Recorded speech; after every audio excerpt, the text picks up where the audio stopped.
శ్రీ రేణుక ఎల్లమ్మ తల్లి జ్యోతిష్యాలయం భార్యాభర్తల సమస్యలు, ప్రేమ సమస్యలు, కుటుంబ సమస్యలు, వ్యాపారంలో నష్టం రావడం, మనశ్శాంతి లేకపోవడం, అనుకున్న పనులు కాకపోవడం, కోర్టు సమస్యలు, నరదృష్టి, సంతాన సమస్యలు, పెళ్లి కుదరకపోవడం, ఆరోగ్య సమస్యలు, వాస్తు, ఇంటి సమస్యలు, విదేశీ ప్రయాణం, ధనం నిలకడలేకపోవడం, మీకు ఎటువంటి పర్సనల్ సమస్యలు ఉన్నా జ్యోతిష్యం చెప్పబడును. కోయా గురూజీ లక్ష్మణరాజు గారు. Cell number 8466923012. ఓం శ్రీ మాత్రే నమః. ఛానల్లోకి స్వాగతమండి. ఈ రోజు వీడియోలో మనం మేషరాశి వారి జాతక ఫలితాలు తెలుసుకుందాం. 2025వ సంవత్సరంలో ఫిబ్రవరి నెల 7వ తేదీన శుక్రవారం నాడు ఈ రాశి వారి ఇంటికి ఒక దేవత రాబోతుంది. ఆ దేవత ఎవరు? మీరు ఎటువంటి నియమాలను పాటించాలి? అలాగే ఈ సమయంలో ఏ దేవతారాధన చేసుకోవాలి అనే అంశాలను వివరంగా తెలుసుకుందాం. అయితే మన ఛానల్ని ఇప్పటివరకు సబ్స్క్రైబ్ చేసుకోకపోతే సబ్స్క్రైబ్ చేసుకొని పక్కనే ఉన్న బెల్ ఐకాన్ని సెలెక్ట్ చేసుకుంటే మేమిలాంటి వీడియోస్ అప్లోడ్ చేయగానే ముందుగా మీకు నోటిఫికేషన్ వస్తుంది. ఇక వివరాల్లోకి వెళ్ళిపోతే, ముందుగా ఈ రాశివారి యొక్క వ్యక్తిత్వాన్ని చూసుకున్నట్లయితే దృఢ సంకల్పంతో కార్యాచరణ శక్తిని కూడా కలిగి ఉంటారు. అనుకునేది సాధించేంత వరకు నిద్రపోని మనస్తత్వం కూడా ఈ రాశివారిలో అధికంగా కనిపిస్తూ ఉంటుంది. అలాగే ఏదైనా పని మొదలు పెడితే దాన్ని పూర్తి చేసేంత వరకు వదిలిపెట్టని మనస్తత్వం కూడా ఈ రాశివారిలో మనకు ఎక్కువగా కనిపిస్తూ ఉంటుంది. స్థిరంగా ఉండటం, ఆనందంగా ఉండటం, వాత్సల్యం కలిగి ఉండటం, దృఢత్వం కలిగి ఉండటం, అచంచల విశ్వాసం కలిగి ఉండటం ఈ రాశికి మూల సూత్రాలు. ఈ రాశివారు దయా, దానగుణం, క్షమాగుణం కలవారు. ఎవరైననూ గాని వీరిని విశ్వసించినా మంచి ఫలితాలు పొందుతారు. వీరి మీద విశ్వసించి ఆధారపడవచ్చు.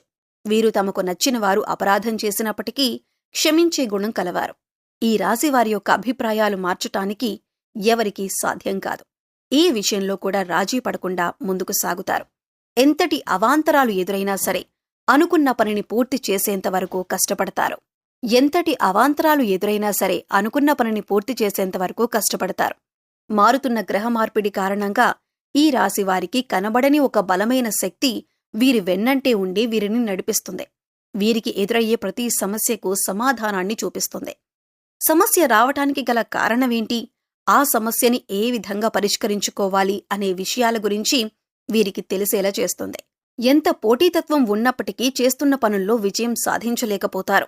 అలాంటి సమయాల్లో ఈ రాశివారికి ఈ కనబడిన శక్తి వీరికి అండగా నిలుస్తుంది. అనుకున్న పని పూర్తి చేసేలా చేస్తుంది. ఈ రాశివారు చాలా ప్రశాంత చిత్తులు. కొత్త వ్యక్తులను కలవటానికి ఇష్టపడరు. వీరికి చాలా త్వరగా కోపం వస్తుంది. వీరు చాలా కష్టపడి పనిచేస్తారు. ఈ కారణంగా తమ వ్యాపారం, పనుల్లో విజయం సాధిస్తారు. వీరిలో రొమాంటిక్ సెన్స్ కూడా ఉంటుంది. అన్ని అంశాల్లో భౌతిక ఆనందాన్ని ఆస్వాదిస్తారు. అంతేకాదు, వీరు తమ పనిని నిర్ణీత సమయంలో పూర్తి చేస్తారు. ఇతరుల ప్రయత్నాలను కూడా అభినందిస్తారు. అయితే ఈ రాశివారిని ఆకర్షించటం అంత సులభం కాదు. ఈ రాశివారు వారి జీవితంలో తెలిసి తెలియక తీసుకున్న నిర్ణయాలు వారిని కష్ట సమయాల నుండి ఆదుకుంటాయి. జీవితం ప్రారంభంలో తీసుకున్న నిర్ణయాలు కష్ట పరిస్థితుల్లో వీరికి అండగా నిలుస్తాయి. ఈ రాశివారు ముఖ్యంగా లక్ష్య సాధనకు నిరంతరం కృషి చేస్తారు. అనుకున్న లక్ష్యాన్ని చేరుకునేంతవరకు పట్టువదలని విక్రమార్కునిలా కృషి చేస్తూ ఉంటారు. ఏది ఏమైనా సరే లక్ష్యాన్ని ఛేదించే వరకు నిద్రపోరు. ఈ రాశివారు ఇతరుల కుయుక్తులకు లొంగరు. ఎత్తుకు పై ఎత్తు వేసే నేర్పరితనం కలిగి ఉంటారు. ఎదుటివారు తమ పట్ల ఎలా ప్రవర్తిస్తున్నారో వీరు కూడా వారి పట్ల అలాగే ప్రవర్తిస్తారు. ఎవరైనా వీరి పట్ల అతి తెలివి ప్రదర్శించినట్లయితే వీరు వారి అతి తెలివి పద్ధతిని గ్రహించి దానికి అనుకూలంగా నడుచుకుంటారు. ఎంతో నేర్పరితనంతో తెలివితేటలు ప్రదర్శిస్తూ ఎదురయ్యే ప్రతి సమస్యను అధిగమిస్తారు. అయితే ఈ రోజు ప్రత్యేకంగా ఎవరూ ఊహించనిది ఒక సంఘటన మీ యొక్క లైఫ్లో జరగబోతుంది. అటువంటి ఒక మంచి అవకాశం మీ ముందుకు వస్తుందని మీరు కలలో కూడా ఊహించి ఉండరు. అటువంటి ఒక సదవకాశం ఈ రోజు మిమ్మల్ని వెతుక్కుంటూ వస్తుంది. మీరు ఏ వృత్తులు చేస్తున్నా సరే అటువంటి ఒక మంచి అవకాశం మిమ్మల్ని వెతుక్కుంటూ వస్తుంది. మీ ఉద్యోగ జీవితానికి లేదా మీ వ్యాపార జీవితానికి సంబంధించిన ఒక గొప్ప శుభవార్తనైతే మీరు వినబోతున్నారు. ఈ రాశివారి ఇంటికి ఊహించని విధంగా శుక్రవారం నాడు లక్ష్మీదేవి రాబోతుంది. లక్ష్మీదేవి అంటే కేవలం ధనం మాత్రమే కాదండి. ఆయువు, ఆరోగ్యం అన్నీ కూడా లక్ష్మీదేవిగా పరిగణింపబడతాయి. అందుచేత ప్రతిరోజు కూడా ఇంట్లో నిత్యం దీపారాధన చేస్తూ ఉండండి. దైవారాధన చేసుకుంటూ ఉండండి. దైవమంటే భక్తి శ్రద్ధలను కలిగి ఉండండి. మీ కులదైవానికి ధూపదీప నైవేద్యాలు సమర్పించండి. కులదైవాన్ని ఎప్పుడూ కూడా మర్చిపోకూడదు. జీవితంలో పైకి ఎదగాలంటే కులదైవం యొక్క ఆరాధన తప్పనిసరిగా చేసుకోవాలి. నూతనంగా ఉద్యోగంలోకి ప్రవేశించే వారికి శ్రమ అధికమయ్యే అవకాశం ఉంటుంది. ఇది మీకు ఇబ్బందికరంగా అనిపించవచ్చు, అయినప్పటికీ పరిస్థితిని మీరు అధిగమించగలుగుతారు. అలాగే కుటుంబ సభ్యుల యొక్క సపోర్ట్ కూడా మీకు లభిస్తుంది. నూతన వ్యక్తులను మీరు కలుసుకునే అవకాశాలు కూడా కనిపిస్తున్నాయి. ఆ వ్యక్తులతో పరిచయం అనేది కొద్ది కాలం మాత్రమే కాకుండా దీర్ఘకాలం పాటు కొనసాగుతుంది. అలాగే చాలా కాలం క్రితం స్నేహితుడు గాని స్నేహితురాలు కాని మీకు అనుకోకుండా తారసపడే అవకాశం ఉంది. అలాగే మీ జీవితంలో ఏదైనా ఒక పెద్ద సమస్యతో చాలా కాలంగా ఇబ్బంది పడుతున్నట్లయితే కనుక అటువంటి ఒక సమస్యకు మీకు పరిష్కారం లభించబోతుంది. అలాగే మీ ఉద్యోగ జీవితంలో నూతన వ్యక్తుల పరిచయం మీకు లభిస్తుంది. అంతేకాదు వారి నుంచి సంపూర్ణ మద్దతు మీకు లభిస్తుంది. అలాగే వ్యాపారస్తులు వ్యాపారానికి సంబంధించిన కొన్ని కీలకమైన నిర్ణయాలు తీసుకుంటారు. అలాగే మీరు తీసుకునే ఈ కీలకమైన నిర్ణయాలు భవిష్యత్తులో మీకు మంచి ఫలితాలను అందించబోతున్నాయని చెప్పుకోవాలి. ఏదైనా నూతనంగా వ్యాపారం మొదలుపెట్టాలి అనుకున్నా కానీ లేదా పెట్టుబడి పెట్టేటప్పుడు కానీ అనుభవజ్ఞుల సలహాలు తీసుకోండి. అలాగే మీ ఇంట్లో పెద్దవారి ఆశీర్వాదం తీసుకుని ఏదైనా పనిని మొదలు పెడితే ఖచ్చితంగా దాన్ని విజయవంతంగా పూర్తి చేస్తారు. అలాగే ఏదైనా పని మొదలు పెడితే అది పూర్తయ్యేంత వరకు ఎవరికీ చెప్పకండి. ఇలా చెప్పకుండా ఉండటం వల్ల మీరు మొదలుపెట్టిన పనిలో సక్సెస్ రేట్ పెరుగుతుంది. ఎక్కడా కూడా డబ్బులు వృధాగా ఖర్చు చేయకుండా చూసుకోండి. ఏదైనా ఉపయోగకరమైన ఖర్చుకి మాత్రమే ప్లాన్ చేయండి. ముఖ్యంగా ఈ రాశి వారికి మీ మంచితనమే మీకు శ్రీరామరక్ష అని చెప్పొచ్చు. ఎందుకంటే మీరు ఎదుటివారు బాధపడుతుంటే మీరు చూడలేని మనస్తత్వాన్ని కలిగి ఉంటారు.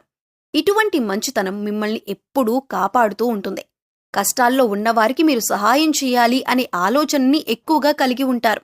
అలాగే సున్నితమైన మనసును కలిగి ఉంటారు. మీరు ఎవరిని ఒక మాట అనరు. అలాగే ఎదుటివారు మిమ్మల్ని ఏదైనా అంశంలో తూలనాడినా కూడా మీకు నచ్చదు. అలా అని తిరిగి వారిని అనటం కూడా మీకు ఇష్టం ఉండదు. ఎక్కడ మీరు ఒక మాట తిరిగంటే ఎదుటివారు బాధపడతారో అని మీరు 1కి 10 సార్లు ఆలోచించి మాట వదులుతారు. అంత సున్నితమైన మనస్తత్వాన్ని కలిగి ఉంటారు. అలాగే ఈ సమయంలో మీరు ఎటువంటి సందర్భంలోనైనా ఎంతమంది ఎన్ని విధాలుగా రెచ్చగొట్టినా మీరు ఓర్పుగా ఉండటమనేది మంచిదని సూచించడమైంది.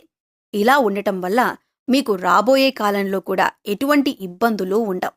అంతేకాదు మీకు సమాజంలో మంచి పేరు గుర్తింపు కూడా వస్తుంది. అయితే ఈ రాశివారు ఈ రోజున ఆనందదాయకమైన ఫలితాలను సొంతం చేసుకోబోతున్నారు. మీ కుటుంబ సభ్యులతో సరదాగా సమయాన్ని గడుపుతారు.